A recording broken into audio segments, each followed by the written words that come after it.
Ladies and gentlemen, welcome aboard the Wright Flyer. As always, this is your captain, Randy Wright speaking, and I'd like to take this opportunity to personally thank you for choosing to fly over the friendly airwaves with us here at our state-of-the-art radio program, Radio Aviation Excellence, the Wright Flyer. Now, without any further ado, let's go ahead and delve into the topic that I have slated for this episode.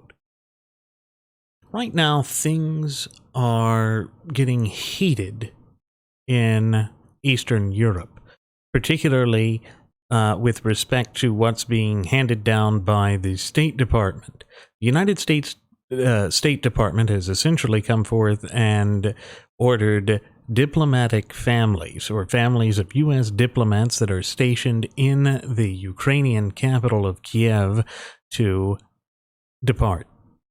And all of this is arising out of the saber rattling that we've seen by the Russian leader, Vladimir Putin, in direct response to the conditions that exist on the ground. Essentially, Putin is playing into a type of power grab here and land grab that is not unknown to Europe.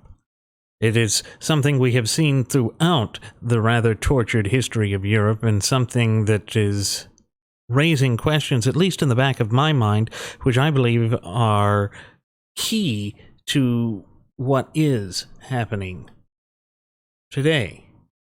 Namely, the question that I have is based off of everything we've been seeing is, are we making the repeat of what happened in the prelude to the Second World War? Are we repeating the same mistakes of the past and basically delving into an age of appeasement where we're going to allow a megalomaniacal strongman to essentially flex his muscles over Europe and to challenge the hegemony of the world as we know it?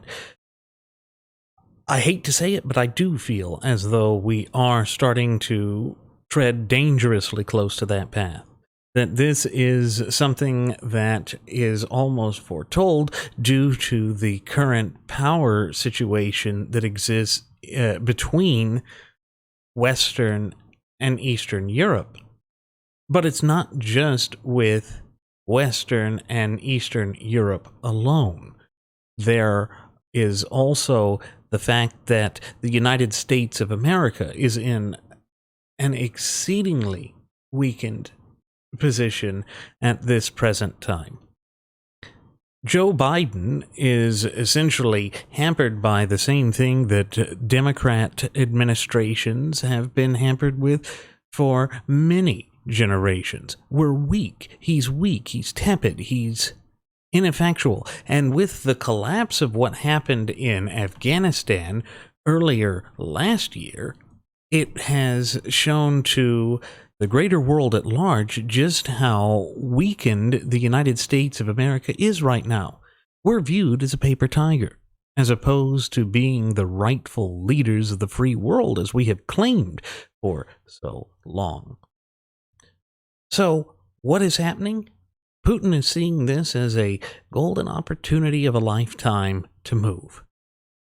Because this is one of those rare chances that he can see and know for a fact that the Commander-in-Chief of the United States of America is all bark and no bite. Biden is that weak. Remember, Biden was so weak, he was the one during the Obama administration who had essentially said that he would have ruled against the taking out of Osama bin Laden, mastermind of 9/11 terror attacks. That is a blatantly weak position from a blatantly and obviously weak man.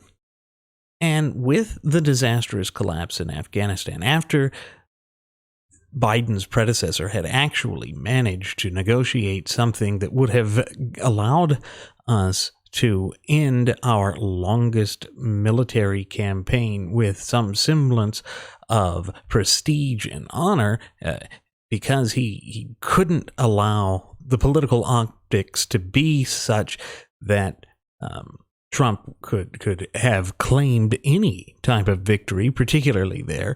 Biden, as you recall, pushed the withdrawal date back from, I think it was going to be like around early August, perhaps late July, to September 11th to really make a political statement out of it. And that allowed the Taliban to flex their muscles and move so rapidly that we were caught with our pants down. Well, when you have a collapse occur that way, and when it is shown that the leadership of the United States is so weak, it has disastrous consequences in the long term. It means that friend and foe alike look at their hegemonic position, or the position that they hold within the geopolitical sphere, and they begin to redetermine how things are going to happen. And so Putin has figured that he can gamble here, because both the United States is weak and the United Kingdom's weak too, with Boris Johnson's administration being mired in scandal and there being threat of it collapsing. It essentially has created a recipe for a perfect storm. A perfect storm, the likes of which the West is not prepared to handle. However, there's something to look at with this as well. I mean, Biden's collapsing popularity means that a global conflict might be the ticket to distracting America's attention away from abysmal performance and handling of the situation abroad.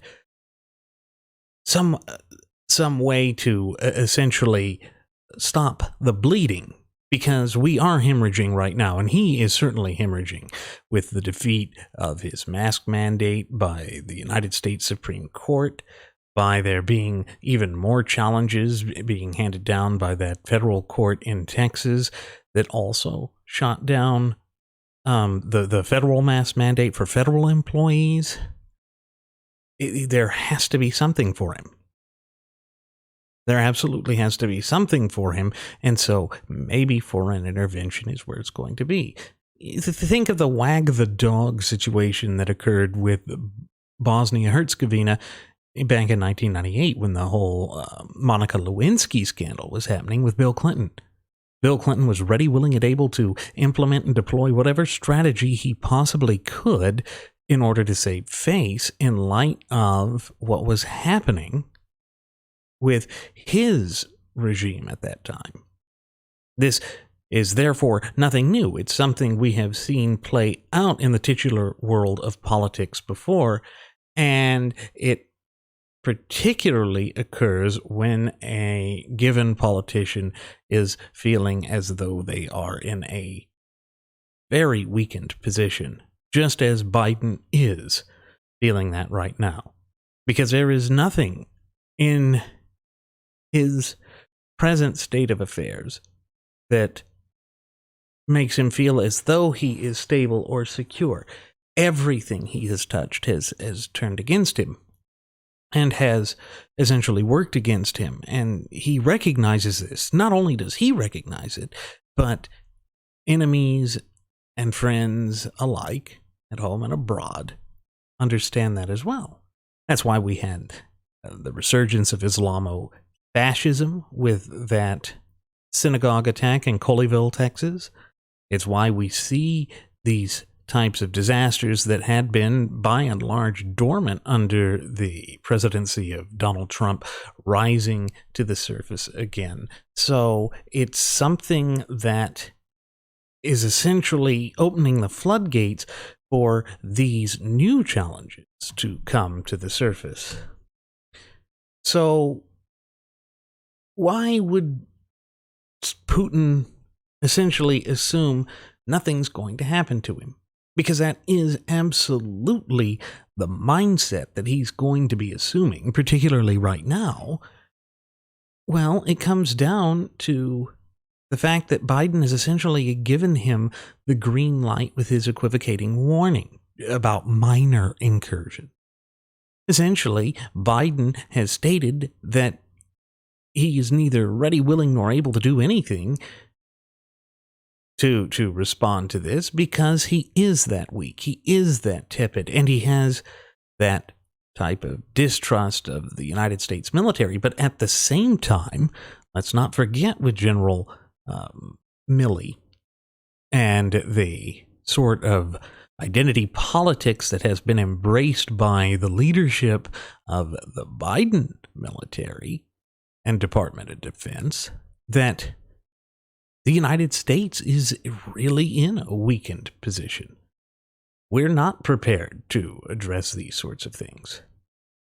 And we don't want there to be anything that would take spinning away from the type of agenda that the Biden administration has taken as its own pet cause. It's fait accompli to essentially give its own legacy type of position for. And so therefore, the Biden administration really would be hamstrung there.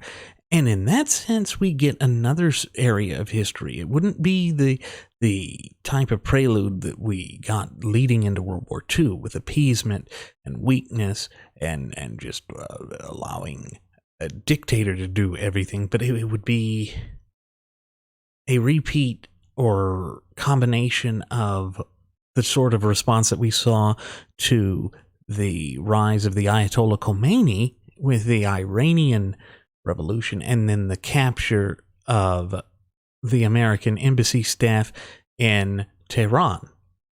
That was the quagmire that had essentially brought down Jimmy Carter, made Jimmy Carter a one-term president. And again, basically the policy positions that have been assumed by Joe Biden throughout his term thus far have essentially given us the long-lost second term of Jimmy Carter. It's the same type of weakness. It's the same type of tepid response. And it's for that very reason that Biden is viewed with disrespect both at home and abroad. So Vladimir Putin is not going to be sitting in a position where he's feeling either weak or intimidated by any of the facts that he's seeing on the ground, because the way they're playing out, particularly right now, are in his favor. It's essentially a win-win situation for Putin. And therefore, Russia knows just how weak our president is. Still, the major risk that is present is that Biden would like the distraction. Biden would like to be able to sit back and claim that he's doing something, anything, or perhaps to give him a rallying call. And that, given in conjunction with the sort of instability that we're seeing in the United Kingdom and in France and in Western Europe, well, there are certain similarities that rise up from the 1930s. Strange as it may sound, there are some key similarities to keep in mind. There's regional and nationalist claims being made by Vladimir Putin, just as there was by Hitler with the Sudetenland in Czechoslovakia, and then later that was also his justification for going into Poland. And of course, it was the same justification that he had for the Anschluss, which was his taking over of Austria. And all of these things were allowed because the West was afraid to act. Neville Chamberlain in Great Britain was in no condition to move or to act. And in that sense, they were reeling from the memories of the dark and tragic days of World War I, the losses that they had suffered then, which were, prior to that point, the most atrocious losses that humanity had ever faced in a war.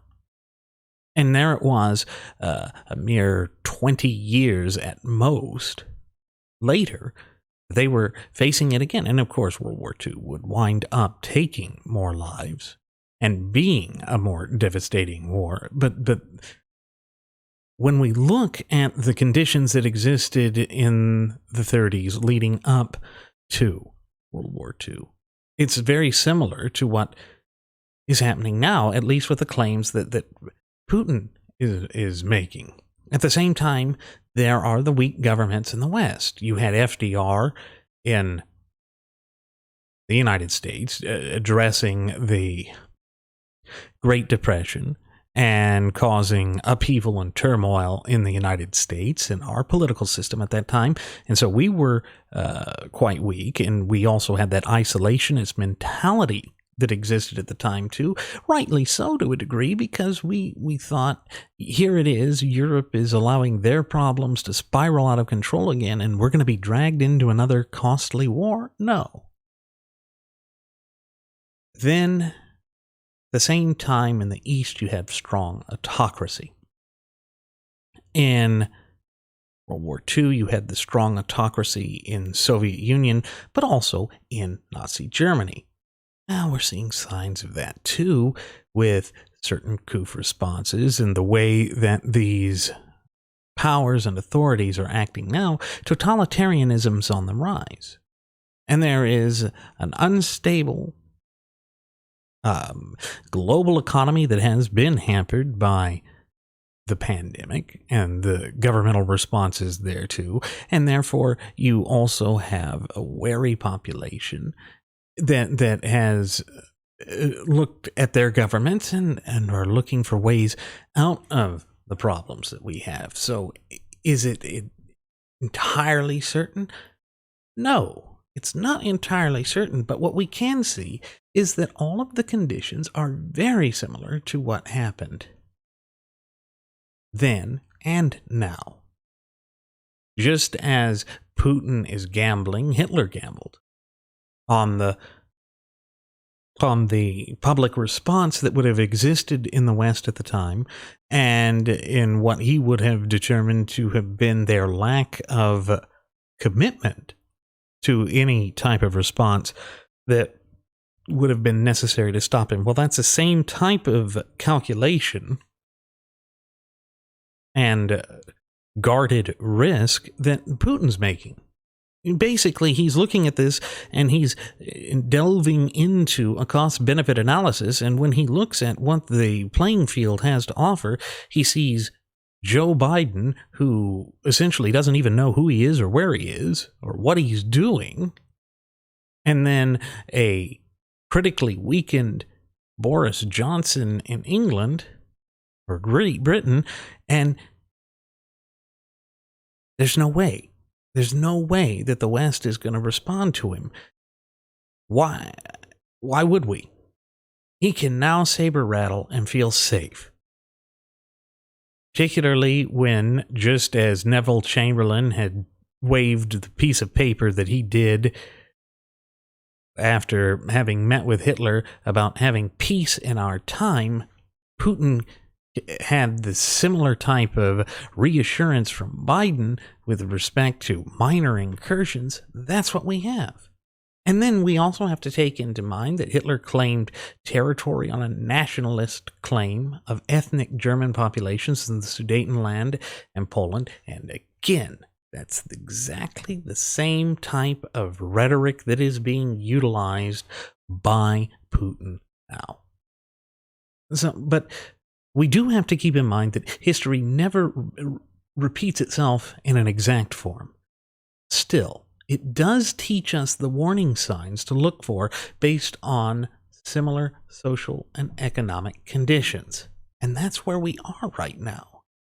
we are essentially in a place where the autocrats and the totalitarians are going to push as hard as they can to leave their mark on history and to essentially show that their type of strong arm leadership will work. And those are the warning signs we have to watch for, and we have to be prepared to hold our governments accountable. With that said, ladies and gentlemen, I want to take this opportunity again to thank you for choosing to fly over the friendly airwaves with us here at Radio Aviation Excellence, the Wright Flyer. I hope to see you again the next time we take off over the skies. Please do take care. See you again next time. Catch you around.